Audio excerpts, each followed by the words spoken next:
Hello, everybody, and welcome to episode 11 of the Scholastic Sitdown, presented to you by myself, Luke Jordan, and beside me, Dylan Ward. What an incredible week of hockey it was, Dylan. Yeah, Luke. I mean, only two SHL league games, but we've got a lot to talk about as 8 of the 11 SHL teams took part in the O'Grady Cup Thanksgiving tournament, as well as Stevenson getting in on their own tournament. We've got a couple things to talk about. Yeah, that's for sure. We got North-South to recap, another game on that Wednesday as well.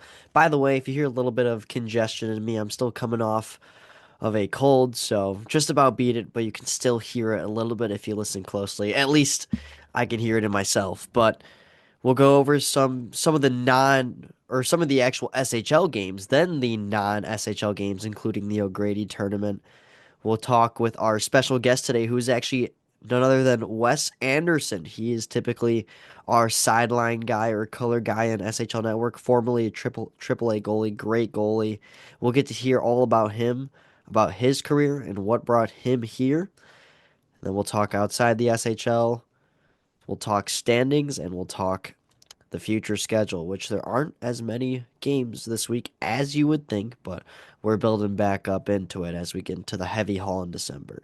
So, without further ado, let's get right into it. In front of a crowd of just about 1,200, we had our annual North South Thanksgiving Eve game, and it did not disappoint. Just a quick summary for those who happen to miss it. If you did miss it, you can always check the replay on YouTube, or if you happen to record it while it was live on Marquee Sports Network.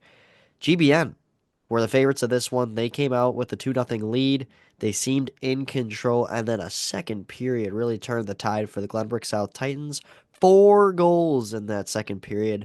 3 points coming from Benji Pajerski to give Glenbrook South what would be eventually their fourth straight SHL win, Dylan. But this type of win feels more important than most, doesn't it? Yeah, and it's always a big deal to beat Glenbrook North if you're Glenbrook South and vice versa, but there's something a little bit magic about doing that on Thanksgiving Eve in front of that huge crowd. And like you said, GBN up to a 2-0 lead. It looked like they were going to be in control of this game in spite of Glenbrook South out shooting them 16-7 in that first period. And the freshman goaltender for Glenbrook South probably, lots of emotions going on, being that age and playing in a game like that. But after he allowed those 2 goals from 3 minutes in left in the first period and onward, he was absolutely dialed in, making all of the subsequent saves and securing the victory for Glenbrook South. Yeah, and you're absolutely right, Dylan. I feel like there was some conversation worrying about, if a goalie like Thomas Preston, who was just playing bantams last year, was fit to play in a game with this environment. Like, it is really tough. I can only imagine what's going through your head as a freshman in high school playing in front of a crowd that is primarily older than you. You probably feel a lot of pressure. I'm sure he felt that in the first period, but he really started to dial himself in throughout the rest of the game. Credits to Preston on a big win. Two great goalies going at it.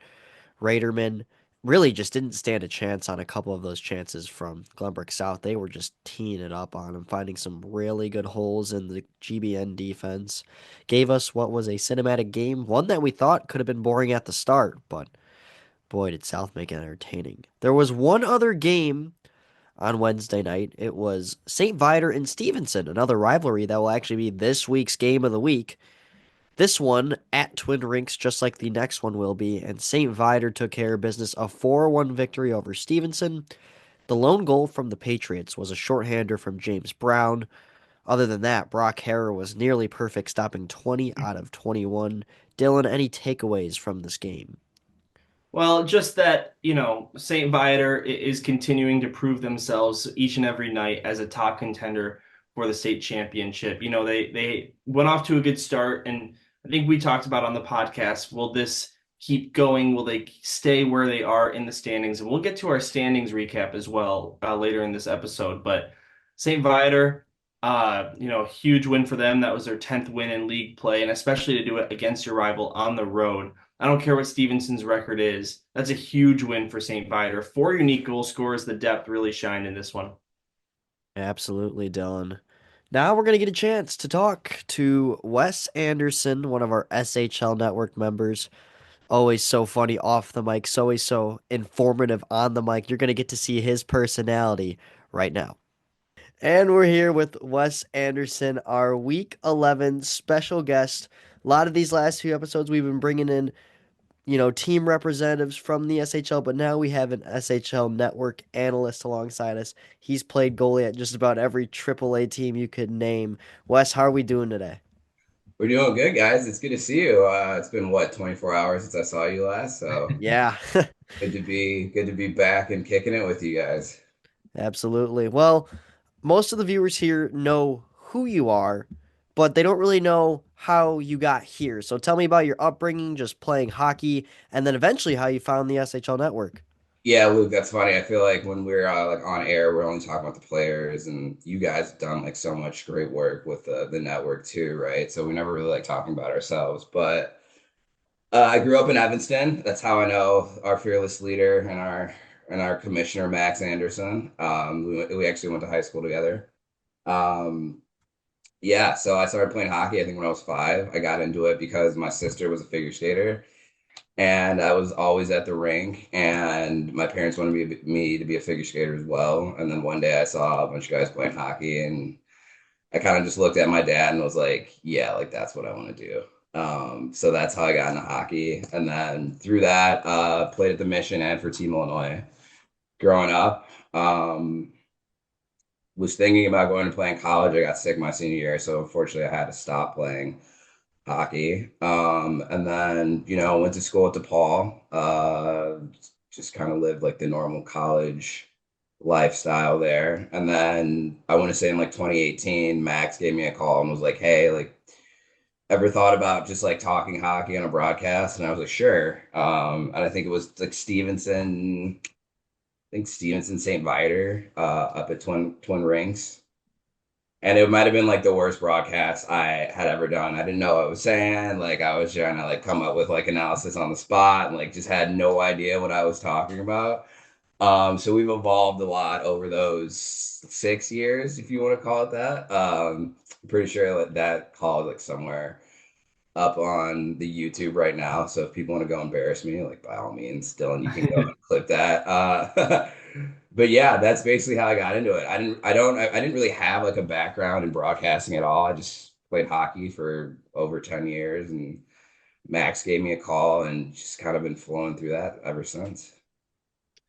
Well, you talk about how you played AAA growing up, not high school hockey, which is what we cover, but you did go to Evanston. Do you have any kind of memories of going to games and seeing some of your fellow classmates or just anything in the high school hockey world while you were in high school? Yeah, it's funny. So when I played Double A, Evan Pulikitis, he was actually my coach. That's another crazy connection. Oh, So wow. throwing it back to that, I had friends that played at Glenbrook North, and I knew the former New Trier coach Bob Melton, his son. They actually used to live down the street from me, so I was pretty well versed in high school hockey, even though I didn't play it. And then even when I had time off from playing, I would go watch Evanston. We weren't very good when I was in high school. So I mean, I was definitely been around it, and especially with the SHL, I think the viewership and just the eyes that are on high school hockey now is something that wasn't there when I was playing. So, something that we talked about later in this podcast, Dylan and I, we talked about the O'Grady Championship. And for those of you listening on the live broadcast, once we started to see it get into the later overtimes, I tried to bring up a story about how I felt on one game going into fifth overtime. I think it was JV my sophomore year. I ended up scoring the game winner, not to toot my Oh own horn, boy. but but gotta live out the happy moments when he played for an organization that wasn't the greatest, but and no, they're great people, but we just weren't a good hockey team. But besides that, as I was mentioning that, Wes decides to one up me and he says, "Oh yeah, you played in 5, I played in 6." So how about you you told me the story, but I want the viewers to hear about this bizarre sixth overtime story that you have to present to us. Yeah, it's funny. I was telling you this yesterday, and I guess 6 might be a stretch because we ended up winning 20 seconds into the six overtime, but so I want to say it was my U14 year. We're playing up in the Marlies Invitational tournament that happens like I think it starts like right after Christmas and goes through the end of the year. And we were playing in the round of 32. And I was telling you guys this. And it was a 0-0 game up until like 5 minutes left in the third period. I was in goal too, so I remember this like vividly. I think we were playing the Sarnia Sting, like AAA team at the time, and 2-on-1. I think I have like the shot perfect. I just hear pipe and like the crowd goes crazy, and I'm like, oh no, like that's not good. There's like 5 minutes left. This is like the knockout stage of the tournament. And I was like, oh crap. We ended up tying it up with probably like a minute and a half left. And like, okay, like we're just gonna ride it out, going to OT. And so they cleaned the ice between the second and the third period during this tournament. And so I was like, okay, like, whatever, like a lot of good vibes going in. So like one OT goes by. I'm like, okay, like whatever. And they're only like 5 minutes each. And it's 3-on-3 the whole time, right? So I know in the O'Grady Cup I went 5-on-5, 4-on-4. So first OT goes by. Okay, whatever. Like still chilling. I'm in net. Second OT goes by. Nothing. Like and the thing is like there weren't many shots back and forth. Both teams are playing pretty tentative. Third OT goes by. Nothing again. And so they're like, okay, finally we have to clean the ice, right? They clean the ice. We come back out, third, fourth, fifth OT, and we're just like scraping up the ice. So they're finally like, okay, like we need to clean the ice one more time. And so by this time, I know Dylan, you had like kept like a timer of like how long the actual game went Yeah. for the O'Grady Cup yesterday. So we're going in like 3.5, close to 4 hours of total time from when this game started, right? So Wow. the game started, I think it was like 3:45, and it was like almost 8 o'clock at this point, around that. So they clean the ice for like the third time, and then puck drops, we win it back. Our defenseman like drives the zone. We have a guy coming back down backside and just like tic tac toe backdoor, like 20 seconds in, game over, like sixth overtime. And I was telling you guys this, so the game went so long, and we were like, it was the second game of the day, and so it was just like, okay, survive in advance kind of thing. It was our third game of the day ended up being like an hour after we scored. So essentially, because our game went so long, they had to push like the entire tournament back by like 3 or 4 hours. So yeah, that's why when we were going in those OTs, I was like, oh man, this feels familiar. Wyatt Schmidt was playing crazy. Brody Netsky, they were both going back and forth. It was a goalie duel. Unlike like the game I played in was like not like that. I think over like the six overtimes, I had like maybe 12 shots in total for the entire overtimes, as opposed to like yesterday we saw a great goalie duel of them going back and forth. So it was, even though the time was as long, I don't think the action was good. Yeah, and I think I'm a big advocate for. I think the NHL should do an endless 3-on-3 overtime. I mean, it's 3-on-3. Most games that go to OT are decided in OT. Eventually, someone's going to score the game winner. Now, I like the shootout, but I don't think it's a good way to decide a hockey game. Yeah, I agree. I think part of it is like the NHLPA got upset that they're like, I think the players wanted that just because, you get to a shootout, it's really just like who has the three best players. It's not really like an indictment of how good a team is. Yeah. But yeah, I think that's why when you get in the playoffs, it's just like 5-on-5, like endless hockey. I mean, I remember, I think it was like Sharks, Dallas, and like maybe 2013 or 2014 that went to six. I mean, we obviously remember like the Columbus Tampa Bay game a couple years ago that went to 5 or 6 as well. So it's one of those where in the playoffs, it's like so much fun to watch because it's just like anytime there's a shot on goal, like it could be the possibility for a game winner. So Yeah. yeah, no, OT is definitely, as they say, extra hockey is always fun. All right. Well, one thing I wanted to ask you, Wes, is you've been involved in a lot of SHL network broadcasts. Marquee obviously for the North-South game. There's a lot of quote unquote specialty games, right? Like state playoffs, Blackhawks rivalry series, Chicago Wolves series down at All-State Arena. But in all your time with the SHL, if you had to pick one memory or game that you could consider just a regular season game, what would it be? Look at that reaction. Uh, I mean, sometimes it's not the rivalry game, but I mean, New Trier Loyola when they play up in Winnetka in the middle of January is if there's like any if you need an advertisement of why you would want to play high school hockey, I mean, just go to that, and it's like 45 minutes before the game, it's like completely packed, like. And Dylan, you guys know this, like going up to that little booth, it feels like old time hockey, right? I mean, when I Oh was yeah. younger too, like I mean, playing AAA, you have friends that like live all from wherever, right? So I remember like that just reminded me of like I had friends who lived in Madison, and we would go to like their like, quote unquote rivalry game, and it would just be like sold out. So whenever we do those games and I go to that, like that's what I like think of, and that's what brings me back memories of that. Yeah, I mean, it's also one of those things though. It's like every SHL team really has like a great fan base. So there's never like whenever we do games of the week, there's never really like a bad one. But I would say the new Trey Loyola ones are the ones that I'm like, oh wow, like that felt different. It has like a playoff atmosphere whenever those two teams get together. Last question on my behalf. You're a pretty big golfer, right? I am. You got a favorite course to play at? So Chicagoland area is probably Sunset Valley up in Highland Park. That's what I would like quote unquote consider my home course. I mean, Chicago's got so many great courses. Sunset Valley, it's just one of those. It's like easy to get to from my apartment, and it's usually not super expensive. So yeah, I'll say that. All right, yeah, I think that's just about it for me. I guess I'll ask this one more question. You've been down at the sideline for the last 2 years at the United Center for the state championships. Uh, you know, how does it feel to kind of be in between the glass, the same place Pierre McGuire was for so many years during the Stanley Cup playoffs, and just it's high school hockey. At the end of the day, it's not too different from what we do at the local rinks, but you are at the United Center and you're in that spot.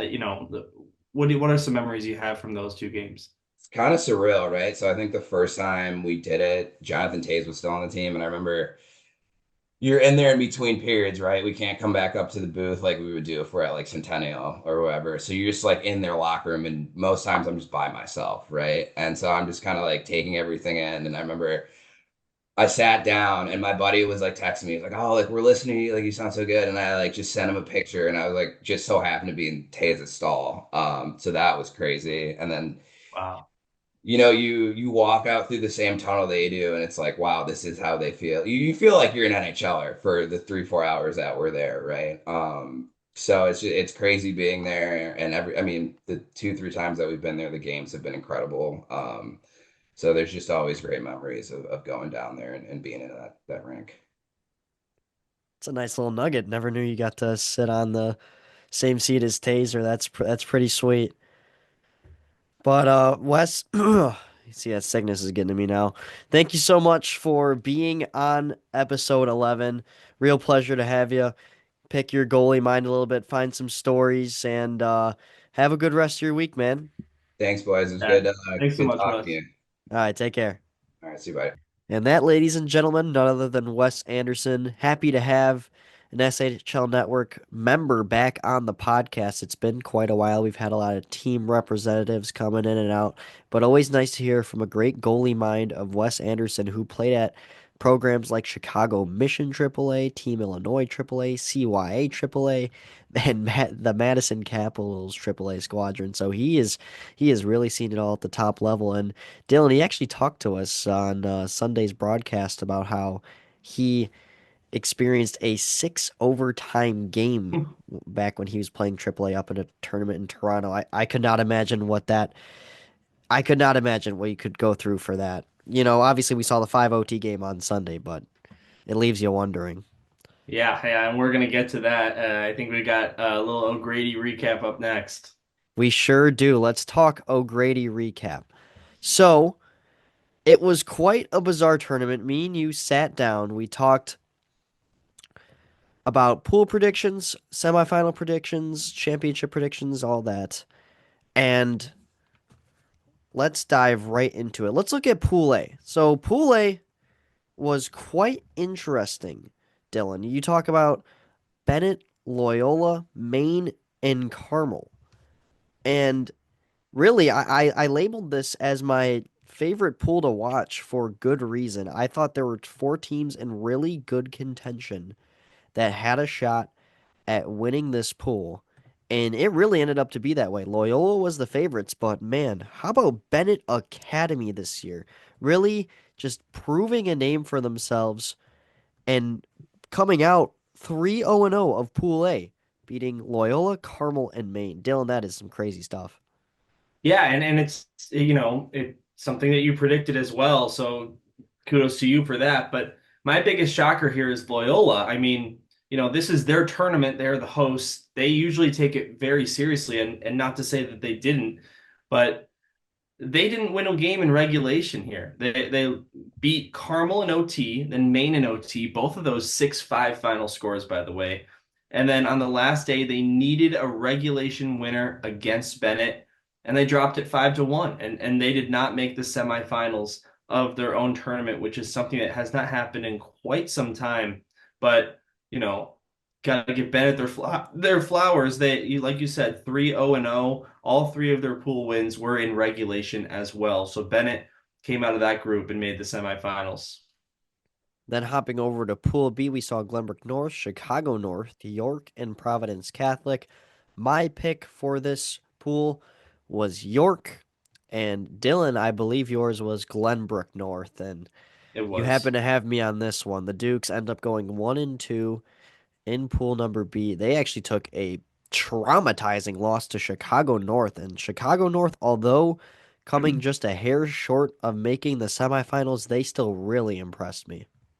Yeah, and that's my biggest takeaway from this pool as well is Chicago North is a force to be reckoned with. Is This is kind of their first, stretch of playing games at the SHL caliber. Like you said, a big win over the York Dukes. I think the final score was 6-0 in that one.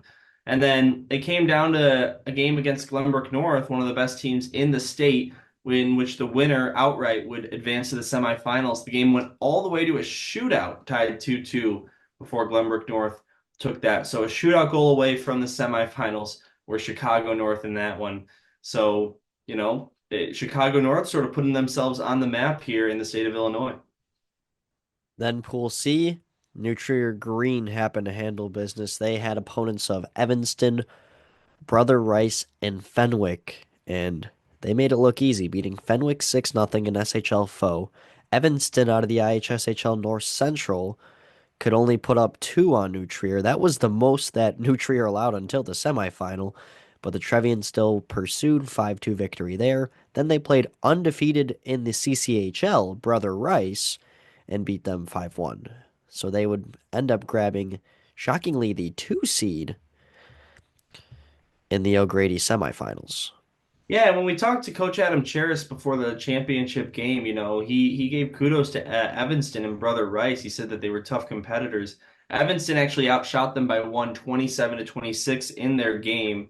And in that game against Brother Rice, it was only 2-1 New Trier at the end of the second period before they ended up securing that 5-1 victory. But, we both had our predictions right on this one. Sort of a I don't want to say gimme out of respect to the other teams, but New Trier is going to be New Trier. And when they're in a pool like that, they're probably going to come out as winners 9 out of 10 times. Yeah, and you know what? Those are some well-rounded teams in that pool.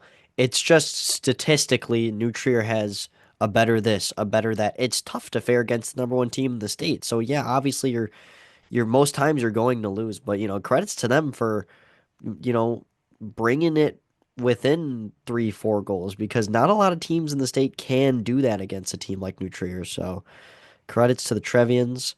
Then boy, that was quite a shakeup we had in pool number D. So it was in no order, consisting of a pool of OPRF, New Trier Blue, Glenbrook South, and St. Ignatius. And I got lucky. I picked St. Ignatius. I believe you picked Glenbrook South. I But did did. we believe either way that there would be a team separating the two in the standings? We either thought that one would be first and one would be second. How about New Trier Blue? They end up taking the number two spot in pool number D. They weren't able to take number one from St. Ignatius.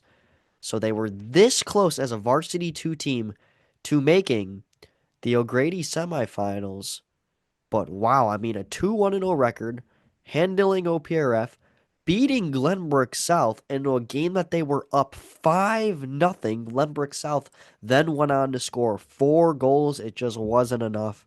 Crazy game that was. And St. Ignatius comes out on top undefeated out of Pool D. Yeah, and one thing that stuck out to me was, if you were following along in this tournament, St. Ignatius is actually the only team to mathematically secure the semifinals after just 2 games in their pool. So the game against Glenbrook South, while it mattered for seeding, it wasn't a, advance or not type of game. They could have lost and still moved on to the semifinals. But how about a 6-1 victory against the Glenbrook South Titans, showing their dominance and really just proving that, it doesn't matter that they were already clinched. They wanted that 1 seed. Every game was very important to them, and that's what Coach Spencer Montgomery talked to us pregame before the championship. And St. Ignatius earned that 1 seed and were able to sit on the home bench in that championship game. Sunday morning rolled around, and here were our semifinals. We had St. Ignatius at number one, Glenbrook North at number four, giving us a 1 versus 4 matchup of two SHL teams who are very familiar with each other. And then the 2-3 matchup was between number two New Trier and number three Bennett, the only non-SHL team in the semis. And the first one, GBN could not find the back of the net until the second period. By then, St. Ignatius was already on a tear, a 3-0 first period favoring the Wolfpack. That would end up being enough as the Wolfpack would march ahead and eventually win this one 5-2, Dylan. Are you surprised? Uh, I'm surprised that Glenbrook North lost, but I'm not surprised that St. Ignatius won. This is a tournament, you know, I keep saying every team takes every game seriously, but St. Ignatius loves this tournament. It's a chance for themselves to prove where they stand amongst these SHL teams. And with a busy schedule playing in the SHL and CCHL, this tournament is just more games on top of that. And they showed resilience in the entire tournament, but what a statement win over Glenbrook North in the semis. Yeah, absolutely, Dylan. And how about a statement fight from Bennett? In a game where New Trier led 2-0 after the first period, the Trevians had that lead cut in half by Bennett's Gianluca Di Cosala, and Chico then it was Sala, Di Cosala. that's a fun one. Oh, it's a tough one too, but if you nail it, sounds good. And then in the third period, each team grabbed one. New Trier went up 3-1 before with a minute left. Michael O'Rourke scored his first of the tournament to bring it within 3-2.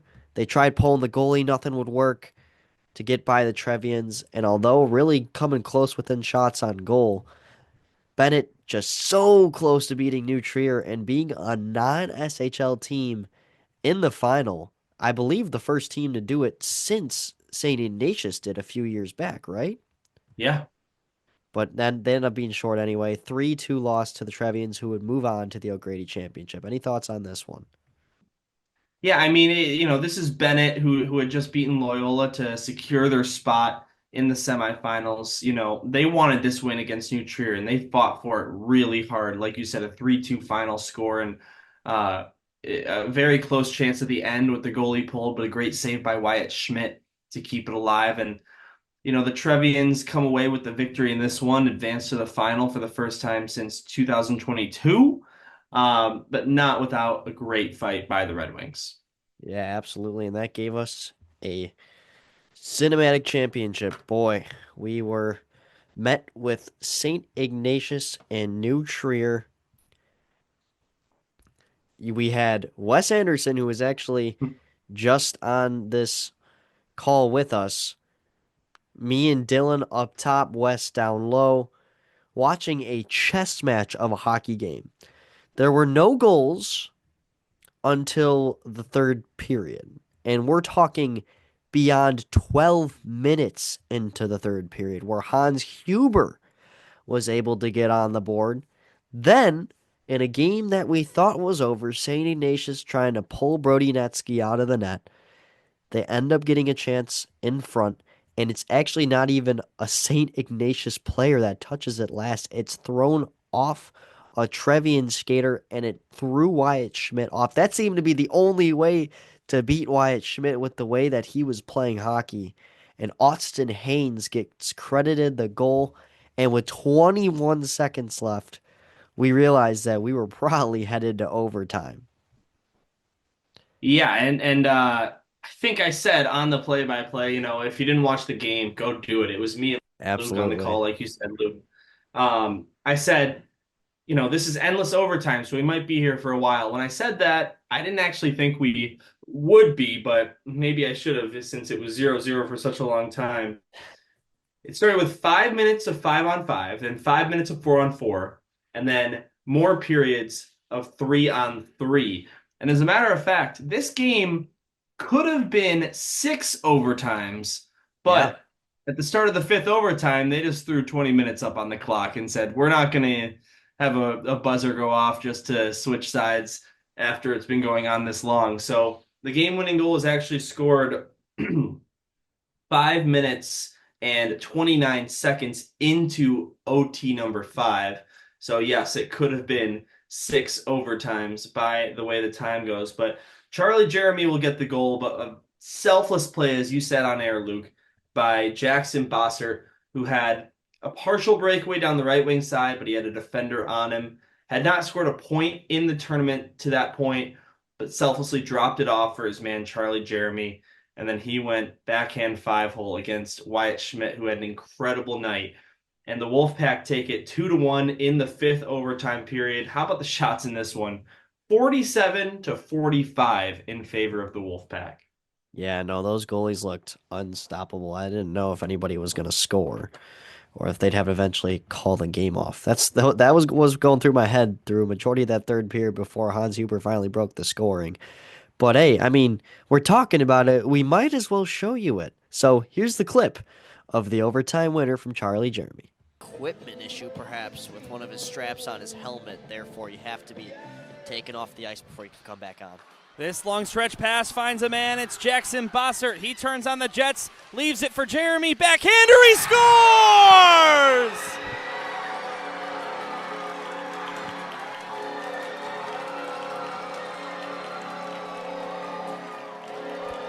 Back-to-back champs! It took 8 periods to decide it. But the OT winner scored by Charlie Jeremy for his third goal of the tournament. Wow, Jackson Bossert, selfless play, gives it back. He knows his teammate Jeremy has some space, and he slips it 5-hole. Somewhere that the Wolfpack didn't really test at all throughout this game, but when it mattered most, they saw the pads open to Wyatt Schmidt and put it home. What better way to cap off the week of hockey than finishing with that clip? As we explained, selfless play, great play. St. Ignatius wins another O'Grady championship. Congratulations to the Wolfpack. Now we'll look at outside the SHL, 3 leagues we talk about. Starting off with the IHSHL North Central. And how about this? BGHW wins the Battle of the Bird Stevenson Thanksgiving Tournament. They actually met with the number 9 state-ranked Stevenson Patriots in the final and managed to beat them in a shootout. So, I mean, we could have had a continuous overtime game over in that tournament as well, which is crazy to think about, but they might have played it a little bit safer having a shootout. But pretty crazy stuff because BGHW is 1 point behind Nutrier Blue, who's also caught fire for first place in that league. The Trevians with 24, BGHW with 23. And, BGHW was not really, as somebody who played in this division last year, BGHW was not really supposed to be that good this year, but they have found someone. They found Cam Christopher.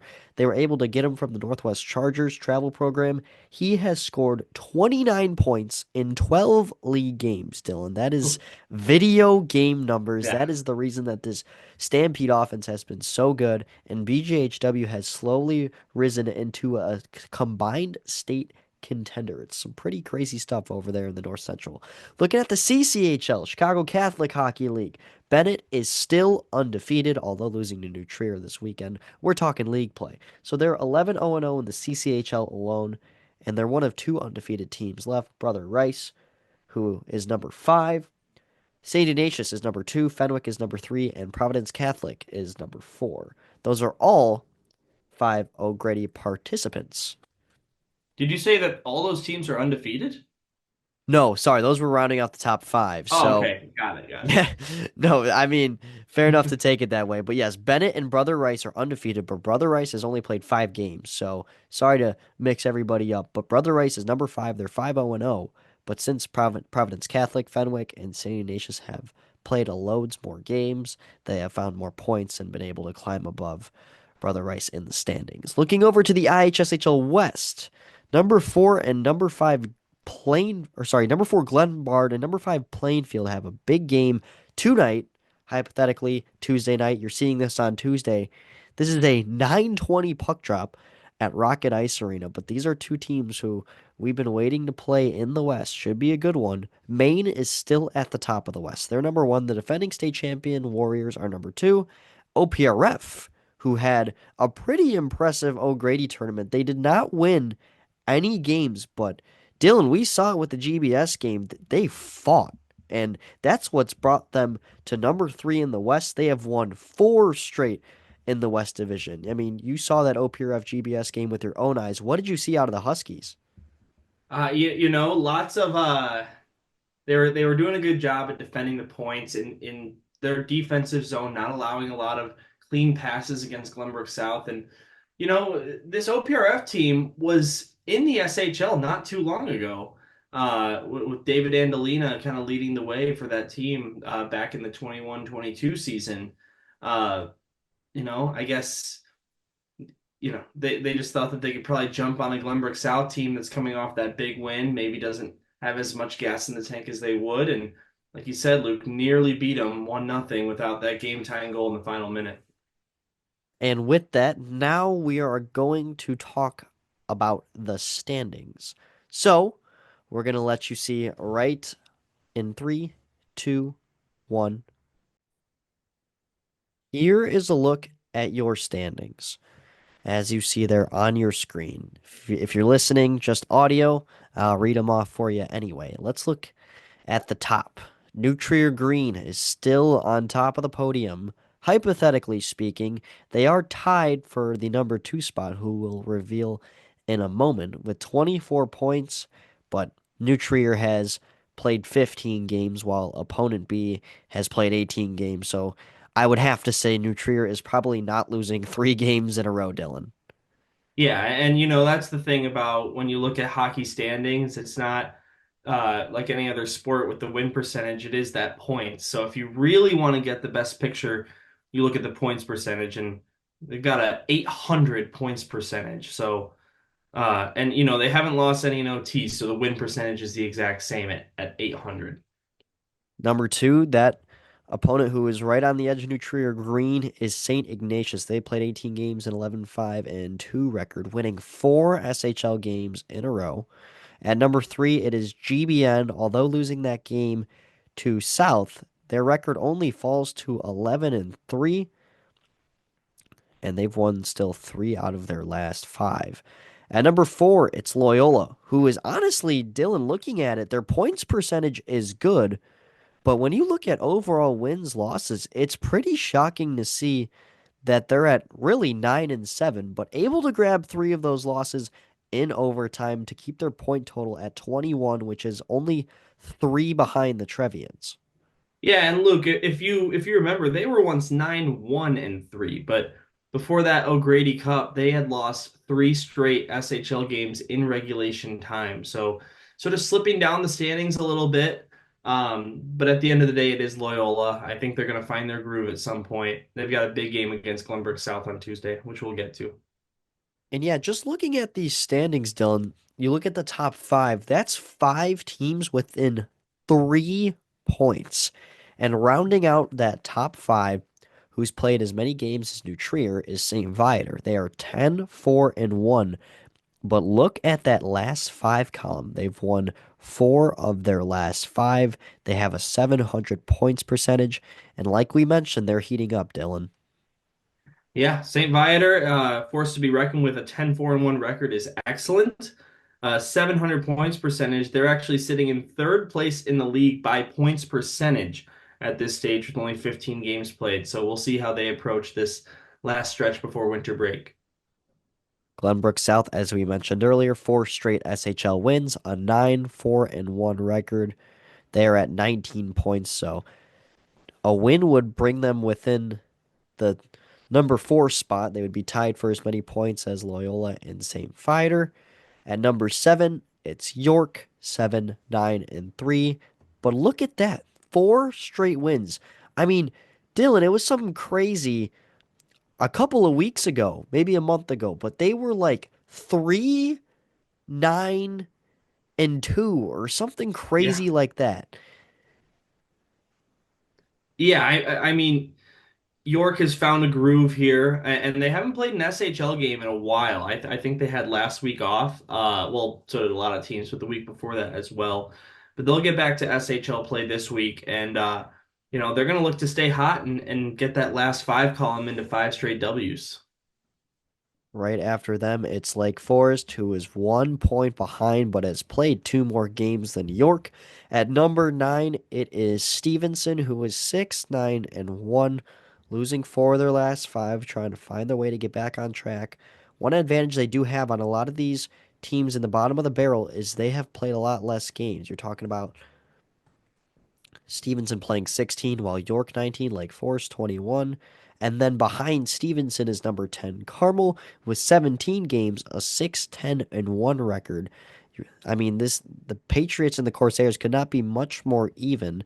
Only one game separating the two, but still 13 points each collectively. And then lastly at number 11, it's Fenwick. They had an impressive start to the year. I believe they were 3-3 at one point, They were.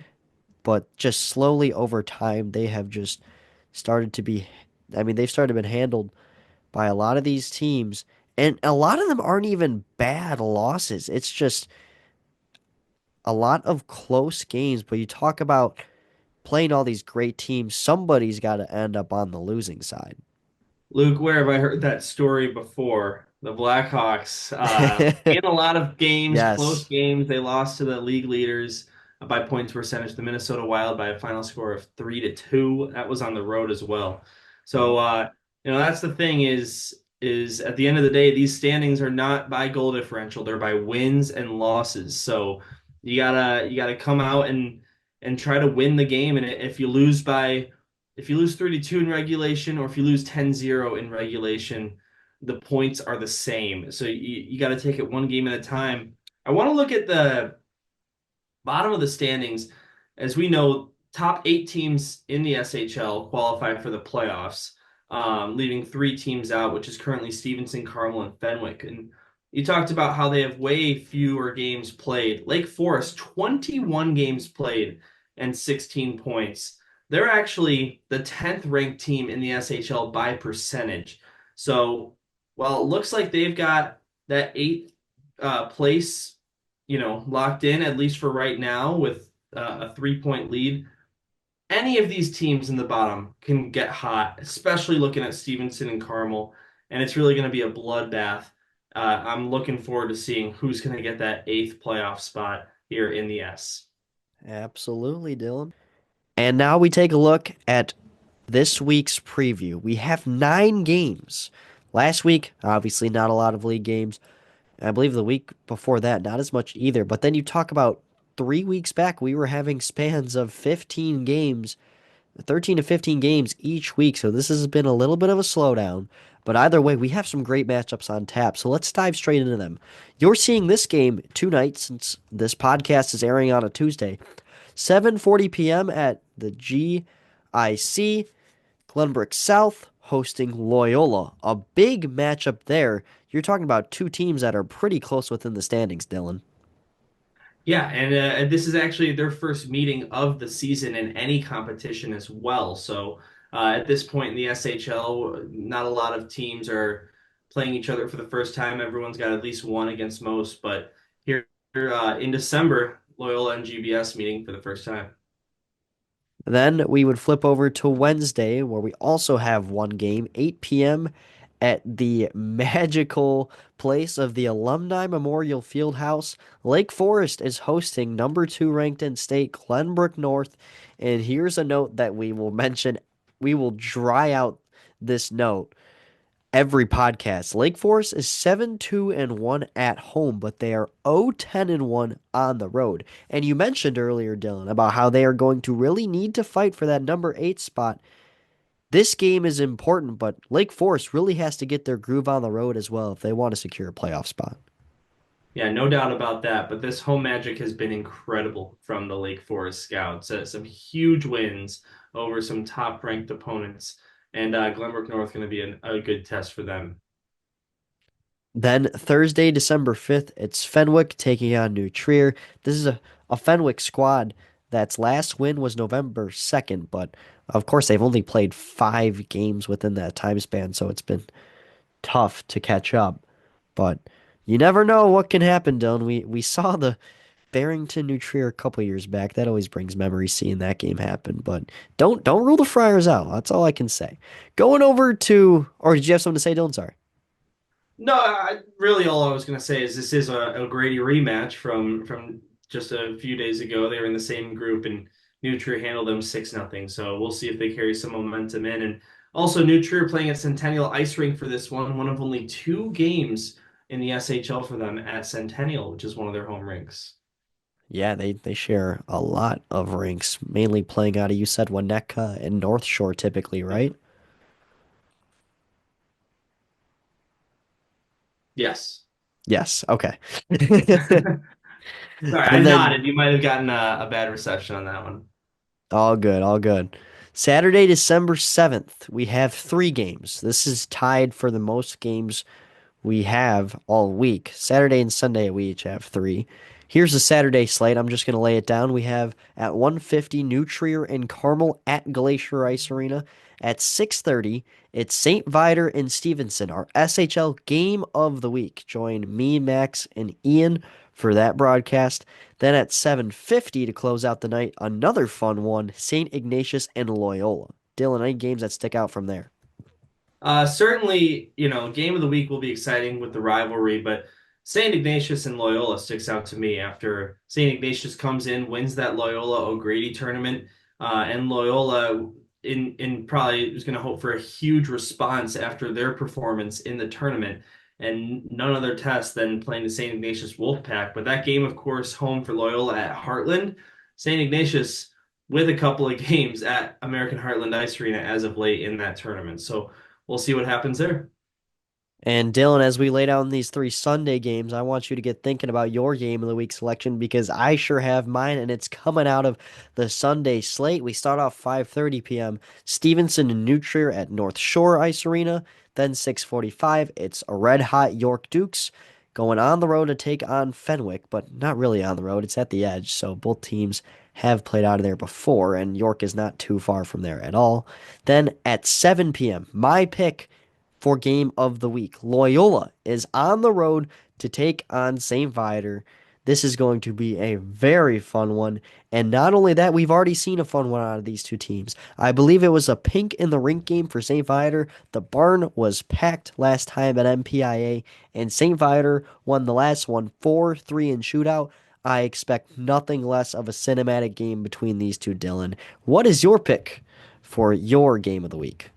Luke, I like that pick a lot, but I'm actually going with the game that will be tonight on the day you're watching this. The first game of the week, Loyola versus Glenbrook South. As I mentioned, first meeting of the season between these two huge rivals here in the SHL. And these are 2 teams that did not qualify for the semifinals of the O'Grady Cup. They have a little bit extra rest coming into this one. And I think both teams are going to be very hungry to prove themselves at the end of this one. A big week for the Loyola Ramblers to prove themselves. And with that being said, we only have 2 things left on our docket, question of the week and trivia. I think this is a fun question of the week because I was thinking of it in my own mind when it came to the game on Wednesday. And how about this? It got me thinking. I said, if the North-South game was at any rivalry game, but most specifically, if you could move the North-South game to any rink in Illinois, and that means any rink in Illinois, it could literally be a farm with a rink on it. Where would you have this classic Thanksgiving Eve rivalry game? Before Dylan goes, I'm just going to go real quick and I'm going to say it. Home of the Chicago Wolves. How about we have a North-South game in Allstate Arena? And look, I know 1,200 in attendance at Centennial Ice Arena. Obviously, a great tradition, but it's always nice to just even have thoughts of how many people you could get inside a barn like Allstate Arena that has great amenities. And I'm thinking you close the upper bowls, you only leave the lower bowls. You spread the word. There are a lot of people who watch it on TV or on YouTube as the numbers show every year. If they have the accessibility to get out to Rosemont and watch a game in person, I think things could get real rowdy at the home of the Wolves, Dylan. What do you think? Luke, first of all, that you're exactly spot on, and that's actually what I was thinking for my answer. I will pick something different, but um, especially with the new partnership with Marquee and the Chicago Wolves, and you talk about 1,200 people showing up. There's plenty of people who can't get in because they're sold out of tickets. There's a Exactly. fire code at Centennial Ice Rink, Luke. They can only sell 1,200 tickets. That's the maximum. And there's a lot of people that show up at the door that, unfortunately have to get denied. Um, Allstate Arena would be great. My pick is going to be Robert Crown Center in Wow. Evans. I I like think it's that. not too far away. If any fan, no fan is not going to drive to Evanston if they'll drive to Wilmette for the game. That's my Exactly. first thinking of it. And two, brand new facility, only opened a few years ago, or remodeled, like I should say. Tons and tons of seats. I know you've been there before, Luke, and Yeah, I've with played the in there. Even traffic just looking going on. around from the bench, it feels like it's only got one, array of bleachers, but you look around, you feel like you're in a massive place. Yeah, and not to mention the track up above. You can have people kind of looking in on that. Great angles, great lighting in there, and I think that would be a really fun spot to have the North-South game. Absolutely done. I love it. Two great ideas, at least in our minds. We want to hear what you think. I mean, seriously, guys, if you have a thought, leave it down in the comments. We would love to read it for next week. So, if you did not catch our last podcast, it was live at Centennial, the rink that we were talking about, and we had two special guests on. We had Zach Freemuth, who now plays in the USPHL with the Northern Cyclones, and we have Owen Just, who now plays at the University of Texas ACHA Squadron. Now, I want you to find me for this week's trivia question. What was the most points that recent podcast guest Owen Just had in a single SHL game? Notice how I said SHL game. And against who? So, you might have to dive through the SHL website. If you don't know, just throw out a number.